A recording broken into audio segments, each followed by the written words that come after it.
आप देख रहे हैं आपका favourite show mister chief minister. मैं हूं आपके साथ प्रीति चौहान, आपके खास प्रोग्राम के साथ।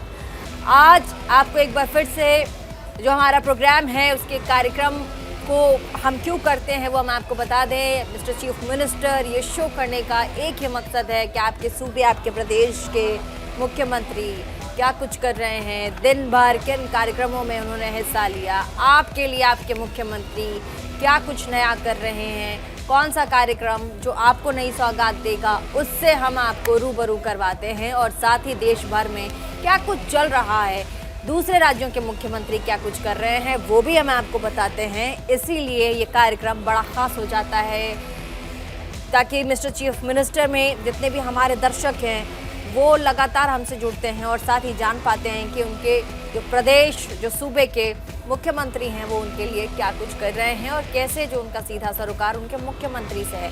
तो आज हम शुरुआत करेंगे दिल्ली के मुख्यमंत्री अरविंद केजरीवाल से।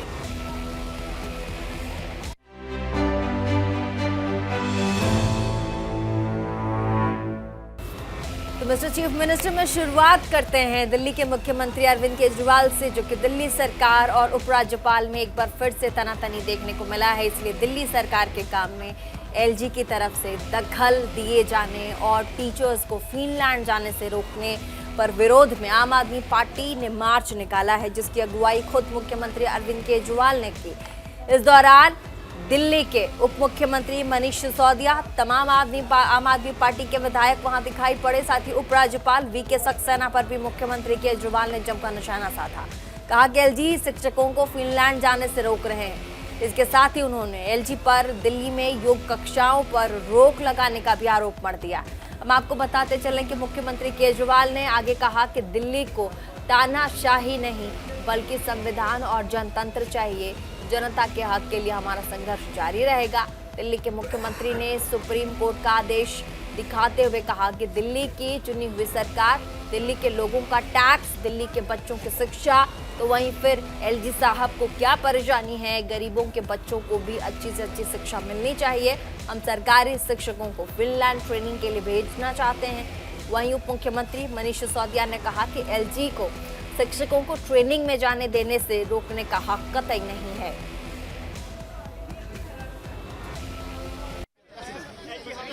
सुप्रीम कोर्ट ने 4 जुलाई 2018 को बोला था, lieutenant governor of Delhi has not been interested with any independent decision making power. ये देखो, इसमें क्या कह रही है, सुप्रीम कोर्ट ने कहा है लेफ्टिनेंट गवर्नर को कोई भी स्वतंत्र निर्णय लेने का अधिकार नहीं है।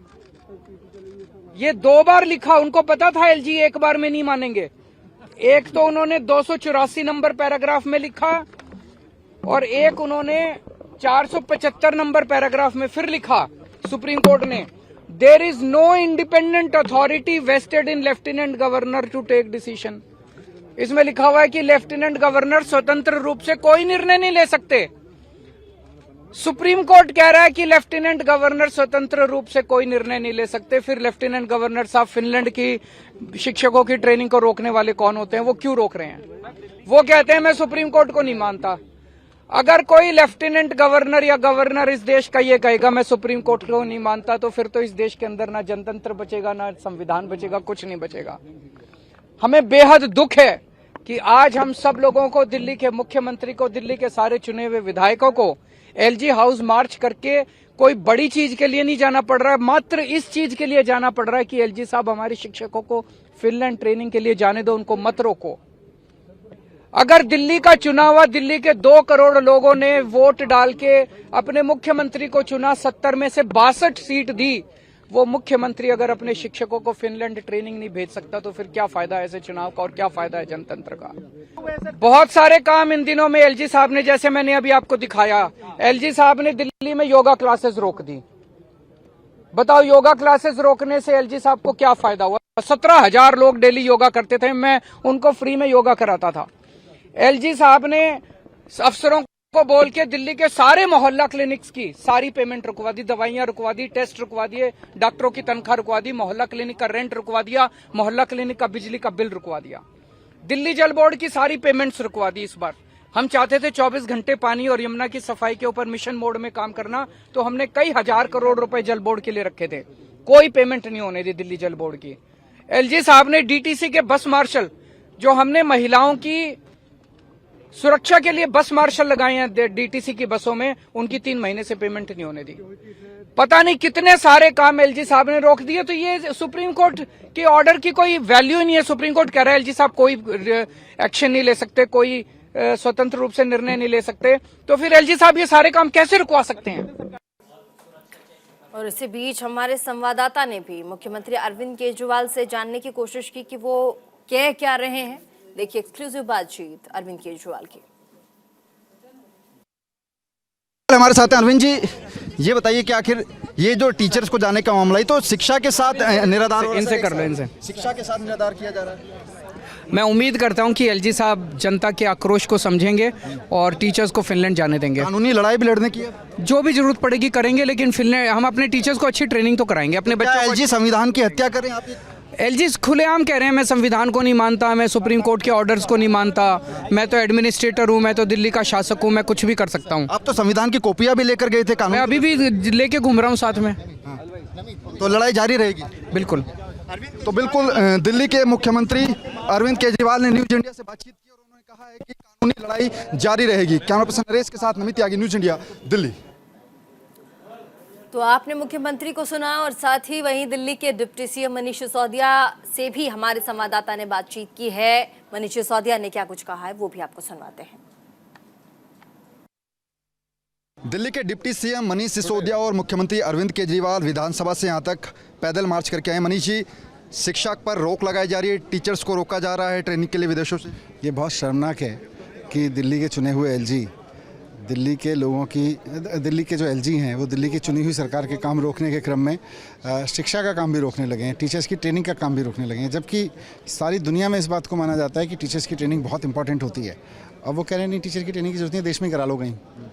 लेकिन अरविंद जी तो तमाम दस्तावेज, कानून, संविधान के दस्तावेज भी लेकर गए थे, वो तो उसको भी नहीं मान रहे हैं। हाँ, तो ये भी दुर्भाग्यपूर्ण है कि दिल्ली के एलजी कह रहे हैं कि मैं सुप्रीम कोर्ट के ऑर्डर को नहीं मानता, मैं संविधान को नहीं मानता, मैं अपने हिसाब से चलूँगा, सुप्रीम कोर्ट का अपना व्यू पॉइंट हो सकता है। ऐसे कैसे होगा? सुप्रीम कोर्ट का कहना इस देश में कानून होता है, संविधान में लिखा हुआ है। लेकिन चुनी हुई सरकार को अगर अपने काम कराने के लिए सड़कों पर आना होगा तो फिर कैसे चलेगा? नहीं, चुनी हुई सरकार लोगों के काम कराएगी, जनता के काम कराएगी, बच्चों की अच्छी शिक्षा देगी और अच्छी शिक्षा के लिए टीचर्स को अच्छी ट्रेनिंग देगी, और उसमें जो भी टांग अड़ाएगा उससे लड़ेंगे, सड़क पे उतर के भी लड़ेंगे, हर तरह से लड़ेंगे। कोस्ट बेनिफिट की बात एलजी ने कही थी, उस पर क्या? ये तो मजाक है।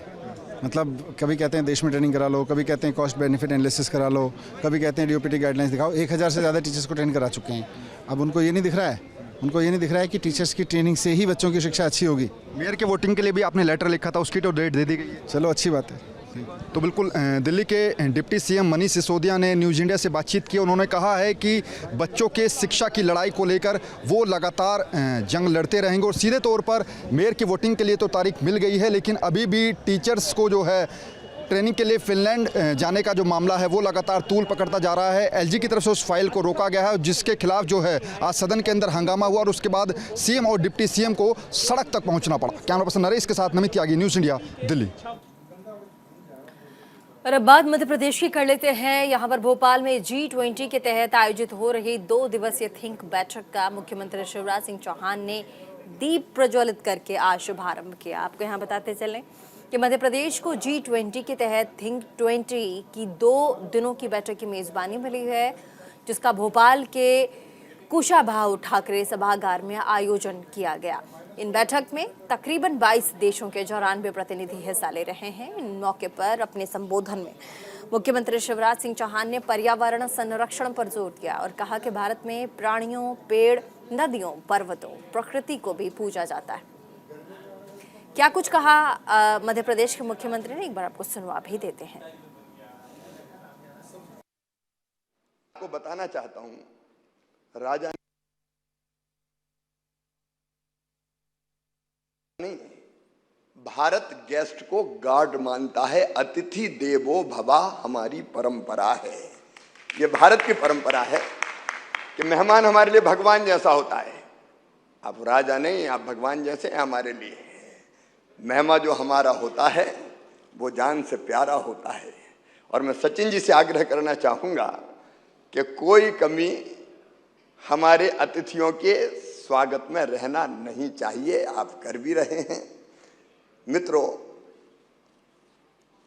हम सब T20 और मुझे सच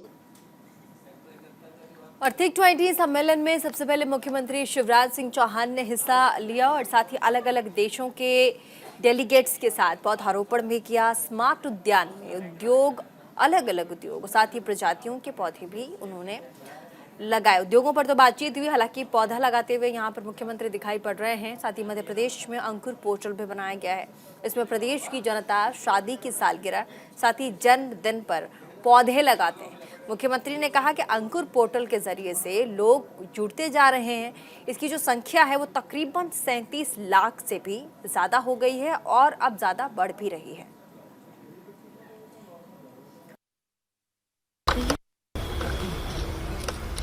और दुनिया भर से इंटेलेक्चुअल्स, थिंकर्स, जो सोचने वाले हैं, आज मध्य प्रदेश पधारे हैं। आज मुझे ऐसा लग रहा है कि भोपाल कैपिटल ऑफ इंटेलेक्चुअल हो गई। मैं सबका यहाँ हृदय से स्वागत करता हूँ। और मध्य प्रदेश का जो एक इनिशिएटिव है, मैं रोज पेड़ लगाता हूँ और हमने अंकुर करके एक पोर्टल बनाया है जिसपे प्रदेश की जनता के जो हमारे लोग हैं वो अपने जन्मदिन पर, बर्थडे पर, मैरिज एनिवर्सरी पर या बेटा बेटी के जन्मदिन पर पेड़ लगाते हैं। और 37 लाख से ज़्यादा पेड़ अभी लग चुके हैं।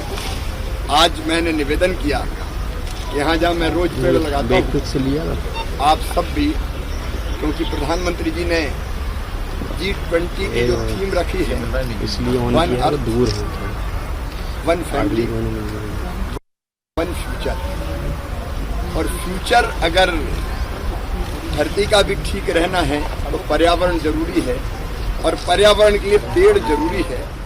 आज सब पेड़ लगाने यहाँ पधारे। ये ग्लोबल गार्डन बन गया, नाउ ग्लोबल गार्डन। मैं आपको धन्यवाद देता हूँ और ये पहल पर्यावरण को धरती पर बचाएगी। और अब बात उत्तराखंड की कर लेते हैं। यहाँ पर जोशीमठ में आपदा का संकट गहराता जा रहा है। घरों में पड़ी दरारों की वजह से लोग अपने बनाए हुए आशियानों को छोड़ने के लिए मजबूर हैं। तो वहीं प्रदेश के मुख्यमंत्री पुष्कर सिंह धामी ने कहा कि जोशीमठ में हमारे प्रशासन ने जो जगह चिन्हित किए, वहां 700 से 800 घर हैं, उन्हें खाली करवा दिया गया है। अंतरिम राहत में तकरीबन 1.5 लाख रुपए के चेक भी ज्यादातर लोगों को मिल चुका है। इसके अलावा मुख्यमंत्री ने लोगों को सरकार की तरफ से दिए जाने वाले नए घरों को लेकर भी कहा कि नए पुनर्वास के लिए हम जगह ढूंढ रहे हैं, सभी परिस्थितियों पर हमारी नजर है। तो वहीं उत्तराखंड में भर्ती प्रक्रिया में नकल रोकने के लिए धामी सरकार भी सख्त है। मुख्यमंत्री धामी ने कहा कि नकल पर सरकार सख्ती बरत रही और अब तक तकरीबन 55 लोगों को जेल भेजा जा चुका है। इसके खिलाफ सरकार कानून भी ला रही है, जिसके तहत जो नकल करेगा या करवाएगा उसकी संपत्ति जब्त की जाएगी, कुर्की की जाएगी, उम्र कैद की सजा भी होगी। साथ ही जो नकल करेगा वो 10 सालों तक किसी भी परीक्षा में भाग नहीं ले पाएगा। प्रारंभिक रूप से जो सर्वेक्षण हुए हैं, जो हमारे एडमिनिस्ट्रेशन ने चिन्हित की है जगह, वो चिन्हित जितने भी मकान हैं, लगभग 700 के आसपास मकान हैं, 700-800 के बीच में, उन सभी मकानों को खाली करवा दिया गया है। और आपदा में जो राहत के काम हैं वो सब हो रहे हैं। फौरी तौर पर जो अंतरिम सहायता के रूप में 1.5 लाख रुपए के चेक अधिकांश लोगों को मिल गए हैं और नए पुनर्वास के लिए हम जगह ढूंढ रहे हैं। अच्छी बात यह है कि अब जो पानी हमारा 560 LPM आ रहा था वो घटकर अब काफ़ी नीचे आ गया है, वो 150 के आसपास पहुंच गया है और धीरे धीरे बंद होने की कगार पर है। सभी स्थितियों पर हम लोग पूरी तरह से लगातार मॉनिटरिंग कर रहे हैं। हमारा आगे का जो दीर्घकालिक योजना है, ड्रेनेज का प्लान है और सीवरेज जो हमारा टैंक बने हुए हैं उनसे लाइनों से सभी घरों को जोड़ना है, उस पर भी हमारा काम चल रहा है। और नई पुनर्वास की भी वैकल्पिक जो जगह तलाश हमने की है उसका भी जांच का काम चल रहा है। हाँ, अभी सभी निर्माण जो जोशीमठ के अंदर के हैं उनको रोका गया है और उसकी धारण क्षमता का भी हम आकलन कर रहे हैं कि कितनी धारण क्षमता जोशीमठ की है और कितना वहाँ पर हो गया है।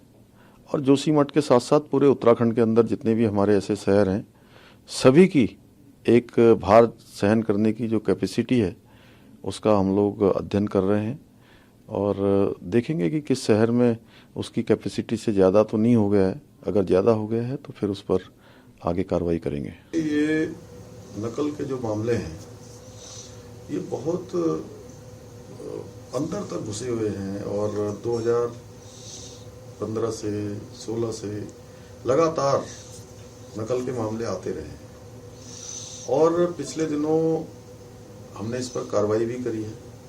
55 लोगों को पहले ही इसमें जेल हो चुकी है और सख्ती से उस पर काम हो रहा है। एक जो व्यवस्था लंबे समय की गंदगी है उसको दूर करने का काम किया जा रहा है और जो नकल का नया कानून हम ला रहे हैं जिसका हमने निर्णय ले लिया है उस कानून के तहत अब जो भी नकल करवाने वाला होगा उसकी सारी संपत्ति जब्त कर ली जाएगी और उम्र कैद की सजा का प्रावधान इस कानून में हम करने वाले हैं जो एक सख्त से सख्त कानून होगा। इसके साथ साथ जो परीक्षा में भाग लेने वाले होंगे अगर वह नकल में संलिप्त पाए जाते हैं तो 10 सालों तक किसी परीक्षा में भाग नहीं ले पाएंगे, जिसके कारण से कि मैं समझता हूँ ये गंदगी साफ होगी और जो हमारे बेटे बेटियाँ गरीब माता पिता के बच्चे हैं उन सभी को अपनी योग्यता के आधार पर अपनी शिक्षा के आधार पर चयन होने का अवसर मिलेगा। और अब बात करते हैं उत्तर प्रदेश के मुख्यमंत्री योगी आदित्यनाथ की, जो कि गोरखपुर में आयोजित जो कार्यक्रम है उसमें बतौर मुख्य अतिथि के तौर पर शामिल हुए। कार्यक्रम बदलता परिदृश्य और पत्रकारिता के विषय पर आधारित था और इस मौके पर मुख्यमंत्री योगी ने कहा कि ज्वलंत मुद्दे को लेकर के ये आयोजन हुआ है। सकारात्मक दृष्टिकोण से आयोजित की गई इस संगोष्ठी का सकारात्मक परिणाम भी आएगा। मुख्यमंत्री ने कहा कि शासन प्रशासन में क्या बदलाव है और उसे मीडिया 20 सालों से बहुत अच्छे से देख पा रही है। पहले सिर्फ अखबार और रेडियो हुआ करते थे, लेकिन अब कई और समूह शामिल हो चुके हैं, जिसमें से एक प्राइवेट मीडिया और साथ ही डिजिटल मीडिया भी है। हम आपको बता दें कि विकास और मीडिया आज के परिप्रेक्ष्य में बड़ी अहम भूमिका निभाता है, ये मुख्यमंत्री ने कहा, और साथ ही सकारात्मक भूमिका समाज को देता है, नई दिशा देता है। इसकी एक दूसरा पक्ष भी है जो कि अफवाह, अंधविश्वास और साथ ही अराजकता को जन्म देती है, वो भी उन्होंने कहा। अगर ये दृष्टिकोण नहीं होता तो समाज को बेहतर संदेश मीडिया के माध्यम से नहीं दिया जा सकता था। और मेरा मानना है कि एक सकारात्मक दृष्टिकोण से आयोजित की गई इस संगोष्ठी के परिणाम भी उतने ही सकारात्मक होने वाले हैं, क्योंकि पत्रकारिता को हम लोगों ने अनेक रूपों में देखा है। शासन प्रशासन, देश और दुनिया के अंदर क्या कुछ हो रहा है वह एक दिव्य दृष्टि आप लोगों को देते हैं, लेकिन मीडिया ने विगत 2 दशक के अंदर स्वयं ही बदलते हुए परिवेश को देखा है और बदलती भी परिदृश्य के स्वयं ही साक्षी रहे हैं। आज से 20 वर्ष पहले तक केवल प्रिंट मीडिया था और अखबार जब लोगों तक पहुंचते थे। तो मिस्टर चीफ मिनिस्टर में आज के लिए सिर्फ इतना है। इसी के साथ देश और दुनिया की बड़ी अपडेट्स के लिए देखना न भूलें न्यूज़ इंडिया 24/7।